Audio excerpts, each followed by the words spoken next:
আল্লাহ এই আমলটি করতে হবে কিভাবে আমি আপনাদেরকে বলে দিচ্ছি। আপনি জুমাবার যেই দিন সম্পর্কে আল্লাহ কোরআন আল কারীমের 62 নম্বর সূরাই নাজিল করে দিয়েছেন, সূরাতুল জুমা। আল্লাহ আবার বলছেন ইযা নুদিয়া লিস-সালাতি মিন ইয়াউমিল জুমআ, তোমাদের জুমার আযান দিলে সব কাজ বন্ধ করে দেওয়া। এই দিন আল্লাহর কাছে গুরুত্বপূর্ণ দিন। আর মুহররম মাস, এটি তো আল্লাহর কাছে এমনিতেই গুরুত্বপূর্ণ। যে মাস সম্পর্কে আল্লাহ বলেছেন শাহরুল্লাহ, আল্লাহর মাস। সম্মানিত ভাইরা আমার, সুতরাং এই বিষয়ে আমরা সকলেই ইবাদত করার চেষ্টা করব।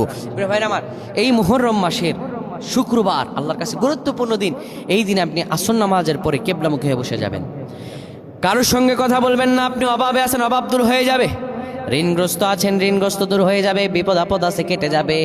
আল্লাহ তাআলা আপনার রিজিকে বরকত দিবেন, অভাব দূর করে দিবেন, মনের মাঝে প্রশান্তি দান করবেন, সন্তানদের অনুগত বানায় দেবেন। আমার আল্লাহ আপনাকে রিজিকে বারাকা দিবেন। প্রিয় আমার, এই আমলটি সকলে করবেন। আসর নামাজের পরে কারোর সঙ্গে কথা বলবেন না, কিবলামুখী হয়ে যাবেন। এরপরে নবীজির উপর এই দরুদটি 80 বার পড়বেন। আল্লাহুম্মা সাল্লি আলা সাইয়্যিদিনা মুহাম্মাদানিন নাবিয়্যিল উম্মি ওয়া আলা আলিহি ওয়া সাল্লিম তাসলিমা। এই দরুদটি নবীজির উপরে 80 বার পড়বেন। এরপরে আর রহমান 99 বার পরে আল্লাহর কাছে দোয়া করবেন। মাগরিব হওয়ার আগেই মনে হবে শরীরটা হালকা হয়ে গেছে, দোয়াগুলো কবুল হয়ে গেছে। আমার আল্লাহ আপনার মনের সব আশা পূরণ করে দিবেন। আল্লাহুম্মা আমিন।